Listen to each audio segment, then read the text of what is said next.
When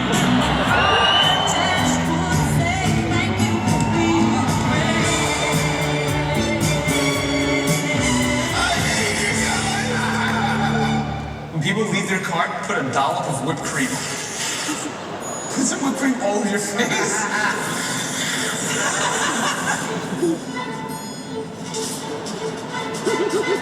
Wasn't me.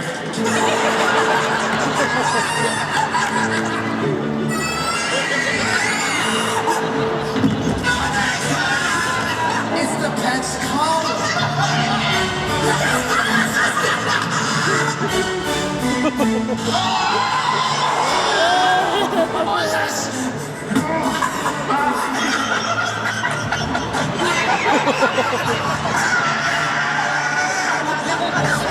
All right, mustache, don't call me clown. Anyone help me, please? This is the last piece of toilet paper.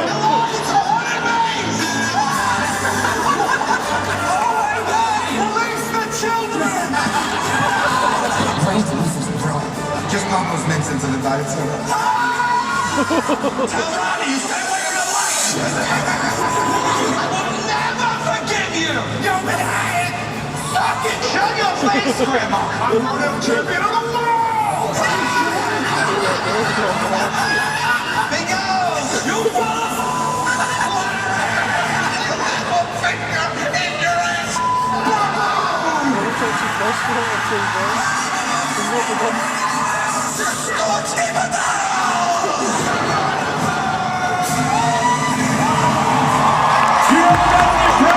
Jumpers, you know, you, Sal, Murray, and John!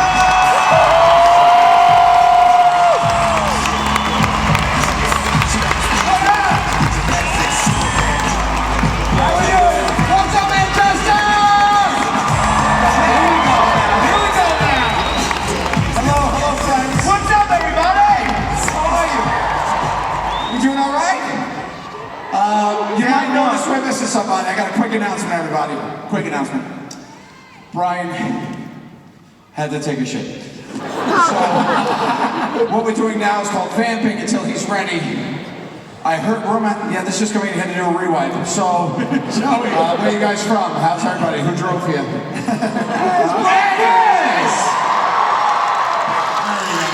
Oh my God, this is absolutely amazing. Look at this crowd. Hello. Thank you so much for It's coming so good to be back here with you. It's our third time here. We love this place, man. This is great. This is, if you guys follow me online, if you know anything, you know that this is like New York being my first favorite city in the world. This is my second favorite city in the world. I honestly feel, you can take this how you want, that Manchester is the Staten Island of the UK. That's a compliment. That's a compliment. I love this city. I love the vibe here. I love the attitude here. I love you guys, most of you guys. So, Look, everybody came out, the whole place, all the way up to the back. What's up, Groupon? no, Joey. I don't think it's a good idea for you to insult our fans directly. It's not an insult, that's smart shopping. I love a good promo code. You guys are the small ones, these dopes paid full price. Thank you, though. Joe, come on. Wait a minute. If you got a discount, say ho! Hey, paid full price, say ho, ho! The story checks out. Always does. I have a quick question because I missed the intro because I was taking a shit. How are they? Good crowd? Yeah, good crowd. How was the shit? Oh, it came out in one piece. It was a rare, clean break shit. It was amazing, guys. How you guys doing up there? How you guys doing? What's up? We see you up there at the wow. Yeah, wow. Oh, there's people up there, Yeah. What the? You're not even in the theater. Yeah, you're outside. You're there in zip code. Wait till the light changes so you can cross. I hate to keep taking over the show, but let me ask you a question. Is there any Team Q in this building? Any Team Q? Absolute bullshit. But I'll take it. What? But I'll take it. There is really not a lot of Team Q. There's not. There's a few hot chicks and I appreciate that, but there's really not. I am not TV material. Look at me. I shouldn't even be on stage. I look almost homeless. I look like a Rosie O'Donnell. But you guys, I don't know if you guys remember all the way back to that very first episode of Impractical Jokers. There was a bit in an elevator, right? And they focus tested that episode before it ever aired, which means they show it to strangers to find out what they like, what they didn't like about the show. Okay? Results came back in bar graph form. So the first bar graph, what do people love on this show? What do people love on this new show, Practical Jokers? It was Joe Gatto. Holy shit. Everyone knows Joe Gatto, right? You guys. And the second bar, it was up that high. It was right. I mean, they were even. They were right there. Who loves Sal Volcano, right? Everybody. Third bar, James Murray up top, right there. Who don't love James Murray? That's all right. I'm used to being fourth place. I don't mind. I looked at that fourth bar. My time had come. Said elevator. Yep, that's right. The elevator beat Brian Quinn, who came in 5th place. Right behind a graph titled Things People Love About the Show. I came in 5th place in a likability contest with an elevator. How is that shit supposed to make me feel? Yeah. The answer is not great. Not great. Now it's a little, no, it's okay. Now it's a little different. People come up to me and they're like, oh, Q, you're my favorite on the show. I love you on the show. That used to make me feel good. That used to. Till I realized whoever is in front of you in that second is your favorite on the show. This happened to us in Birmingham like 3 days ago. Yeah. Someone saw me on the street go, oh, Q, shit, I love this show so much, dude. Can I get a picture? You're my favorite.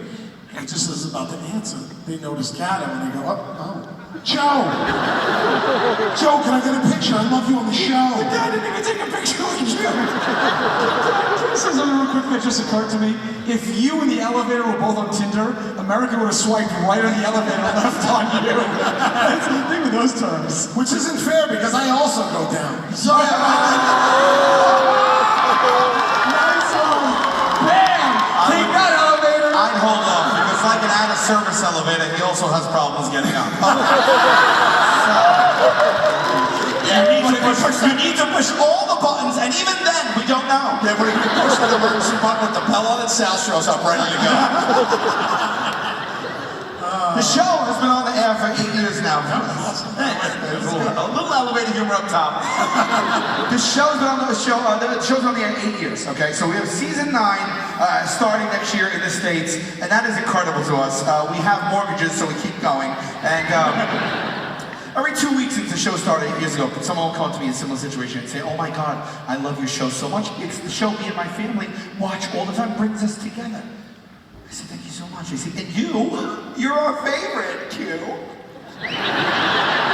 Every 2 weeks for 8 fucking years. Can you believe it?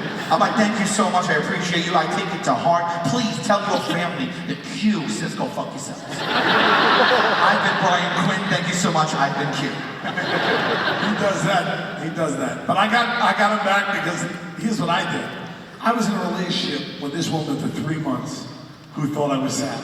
And Sal Jr. looks nothing like Sal Sr., but that is not my financial responsibility whatsoever. That's good. Laugh that up. He has a bastard child out of wedlock that he does not support. You're like,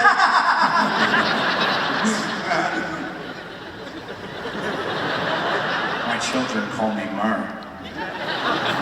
My mother doesn't watch the show. So I get a little confused sometimes in general, but also how you guys feel about us and me. I wanted to find out. So I went undercover. Before one of our live shows just like this, I went out and I asked you guys some questions, but not like this. No. We hired a Hollywood special effects makeup artist. Flew in and he did me up hardcore. Boom. okay. That didn't sound the way that you thought that sounded. So we all heard it. As your friend, you should take that again and re-explain it. Thank you. Yes, good. We hired this Hollywood special effects makeup artist. He flew in. Me and him had a lot of sex. A lot. I just wanted you guys to understand what exactly happened. Yeah, a lot of banging. And then after we showered, I sat in a chair for 3 hours. He's such a liar. He didn't shower. He didn't shower. I want everybody to know what just happened. I sat in a chair for 3 hours and he turned me into this. Now, I know what you're saying, Q. You don't look that different from that. But that wasn't always the case. I didn't always have this Billy Goat Gruff beard, right? This just goes to show what 2 years of your life have turned into. That was 2 years ago. Look at the difference. I think even his eyebrows are better than my eyebrows, but whatever. That is a character that we call Uncle Finger. I was wondering who else had an Uncle Finger, and apparently half of you. That's great. And Uncle Finger went out undercover, asked you guys some questions. Well, your American counterpart some questions. We recorded it via hidden camera. You guys are going to watch that right now. Check out this video we call Uncle Finger.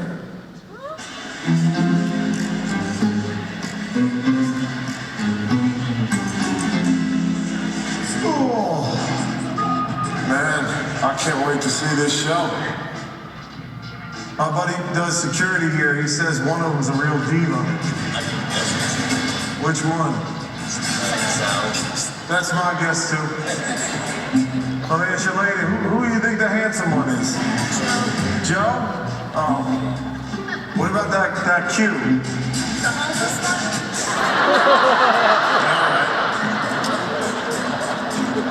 Sal, Joe, Murr. No Team Q, huh? Doesn't make the cut.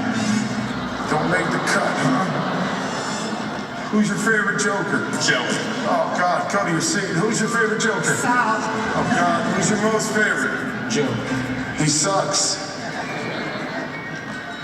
The Team Q shirts are for sale right up there. Do you want me to pick one up for you? If you had to make out one of them boys, who would you make out with? Joe. God damn it. Who's your favorite on the show? I like Joe. You like Joe? Who's your least favorite? Murr, maybe? Murr, yeah, that makes sense. That does. Who's the best looking one? Saul. Well, if I'd say the word bald, who do you think of? Murr. All right, nose. Yeah. All right. What about hates cats? That one's Q. Q hates cats? Q. Hates cats. Or no, I'm sorry. It's like you don't even watch me. Excuse me. If you got into a fight, which one of these 4 boys would you want to defend you? Murr. Murr. Did you want to win that fight or no? Oh, you want me to fight him?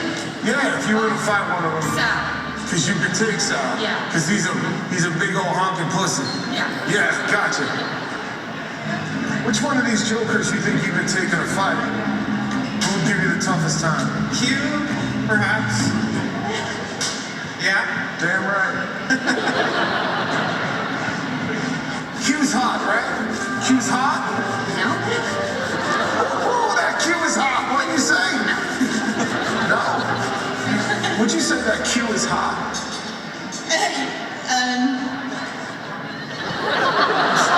Let's hear that Murr sleeps in a coffin. You heard that rumor? All right, spread the word.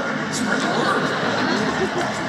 Excuse me. My girlfriend bought me tickets. I saw pictures of them. They're not good-looking gentlemen. They're kind of weird and fat and bald. Who's your favorite? I mean, Q's the bomb. He's the bomb? Oh, 2 prettiest girls here sit on the bomb. All right. No. Look at that camera right there. Who's your favorite? You're our favorite. Our favorite. Oh, look at that. Let's see an elevator find love like that, right, friends? What's with the woman that wanted me to defend her in a fight? Jesus, look at me, I'm built like a baby carrot.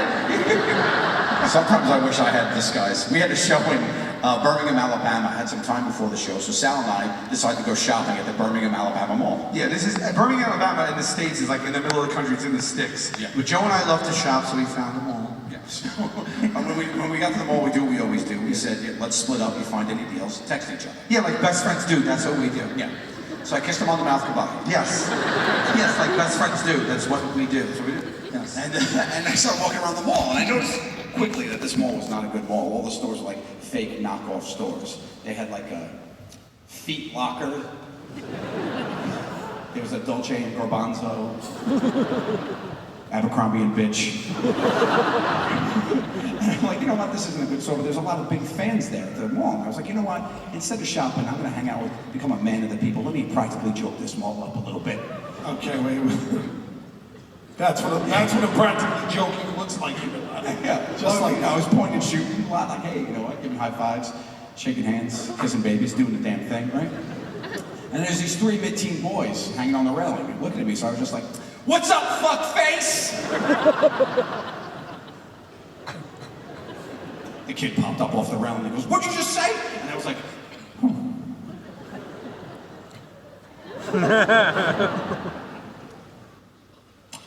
I said, what's up, fuckface? Because I thought maybe he didn't hear me. And he goes, why'd you say that, man? And I was like, whoa, whoa, whoa. I'm famous.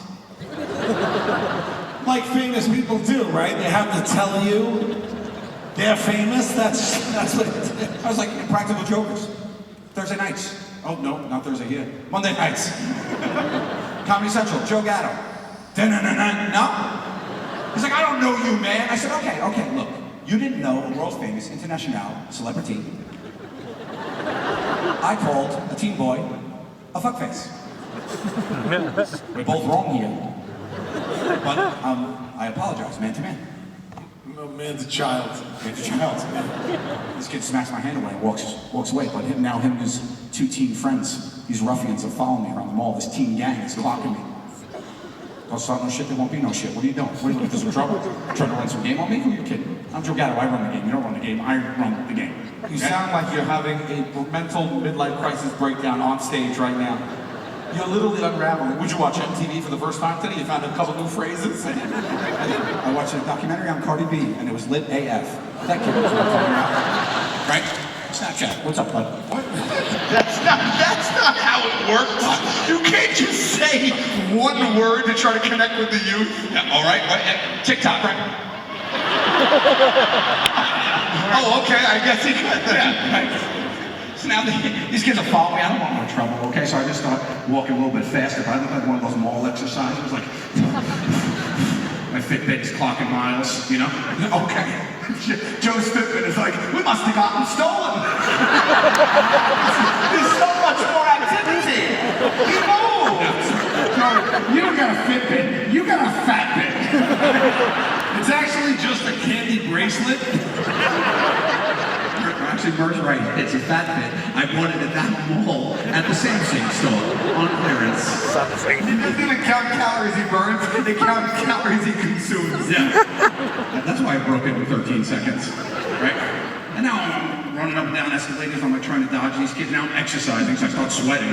When Joe sweats, his face looks like a fat, moist donut. You guys know this, we talked about it on the show. The first place on Joe's body to perspire, I've never seen anything else like it, is his lips and chin. It's weird. It's peculiar. Looks like he just got finished, servicing an entire women's volleyball team. Pump said Spike. That guy knows what I'm talking about. That's right. And I'm in Alabama. The Deep South, totally different than what I'm used to. There's three kids. The main one's in camouflage. I don't know what these kids are up to. Probably hunters. Right? And then what's going to happen? These kids are going to catch up to me. We're going to fight. I can't fight them. I'll lose. And then what? The paparazzi picks up the story. The whole show goes down. It's all over. You think the paparazzi are hanging around Alabama? It's the thing about paparazzi. You never know where they are. Yeah, but I know where they're not, and it's fucking Alabama. Good point. I was like, right, the only solution to this problem is for me to get out of here. So I just ran towards the exit of the mall as fast as I could. I was coming out of the store, I see Joe charging at me at a speed I'd never seen him run before. So I was like, oh my God, I'm thinking the other thing. I'm like, oh, major sales. I didn't get a text though. I'm like, what's up, Joe? He goes, turn around and run! And I do it. I have a thing with Joe. When he says something, especially sternly, I just do it. I don't ask questions. The two of us are running out of the mall. 2 minutes later, I find that I go, what's the matter? He goes, I called a teen boy a fuckface, and he has 2 pounds. I stop. I'm like, what? 2 teens? He goes, mid-teens. I said, well, then why don't we go back? And then he gets all mad. He gets right in my face. He goes, what don't you understand? The main boy is in camouflage. Yeah, that's why it was so uneasy. I was looking for the kid. I couldn't find him anyway. We're in the mall. What was he dressed as a whopper? Yeah, he was. What I love about this story is your perspective is way off. Because if you look at it from the teen boy's point of view, it's way different, my friend. He's doing nothing besides hanging out with all of his friends. That's all he's doing, right? Then slowly an Uber pool pulls up, and you two get out. A youth pastor looking Easter Sunday looking motherfucker gets out of the car. The two of you kiss and separate. And you started practically joking up the mall, which means to him, it's a sweaty, gray-haired, blue eyes, big nose goblin. Comes his way, points a gun in his face, pulls the trigger, calls him a fuckface for no reason. Then demands that he apologizes to you and recognize, for whatever reason, how famous you are. There's no way to process this. And then before you can start, you take off at your top speed. Beat your other mule-faced, middle-aged friend. The two of you converse about sales for a moment, and then you run out of the mall at your top speed, whatever that is. That's probably 2 miles per hour, by the way. That is frightening to a child. You are the bad guy in this story. This is what I love about you. Thank you for seeing my point. Okay. We're saying the same thing. You know, kids today. TikTok. Snapchat. Also, the kid could have been in the military. You're like, fuck you, fuckface. Well, we should be prepared. I mean, not prepared. People are asking us all the time where our friendship is like the show. This kid's in camouflage. What kid? This fuckface. What's up, fuckface? Stand up. Show, fuckface. Look. I didn't even see you there for the first 10 minutes of the show. How old are you? 17. Okay. Fuckface. It doesn't play well. He can legally drink here in like 2 days. That's right. I don't know. Sorry to interrupt, buddy. Go ahead. I don't drink. What I wanted to say was, what? I don't drink. You don't drink. I'm not drinking right this second. I've had a good amount. It's like saying I don't murder anyone this second. Don't know. People ask us if our friendship's like the show. It's identical, nearly, really, and it's not fun. You think it is, it's not. Like when the cameras go off, the same shit happens with no pay. I'm riddled with anxiety at all times. I want to show you a video that illustrates our friendship. Okay, it was not meant for public consumption.